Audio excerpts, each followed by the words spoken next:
আপনারা এত টাকা খরচ করে স্টেজ বানাইছেন, এত সুন্দর প্যান্ডেল বানাইছেন, তারপরে এখানে মানুষ নাই, আছে? মানুষ নাই। এই জায়গার ভেতরে যদি কোনো ডান্সারের মাস্টারকে নিয়ে আসা হতো, গানের শিল্পীকে আনা হতো, তাহলে মানুষ হতো না? জাগা হতো না। দেখলেন হিনি যে সকালবেলা থেকেই মানুষেরা এমন বসা শুরু করে দিছে, দ্বিতীয় আর একটা প্যান্ডেল বানানোর দরকার লাগতো, ঠিক না? যদি শিল্পীকে আনা হতো, শিল্পীরা এসে গান গান গান বলবে, তাহলে বলেন তো আমরা গান পারি কি পারি না?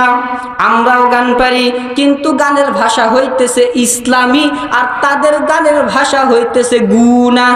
কি বাবা? গুনাহ। তারা যদি গান গায় তাহলে গুনাহ হবে, আর আমরা গান গাইলে কি হবে? সওয়াব হবে, সওয়াব। যাই হোক, ওই দিকে আমি চাচ্ছি না।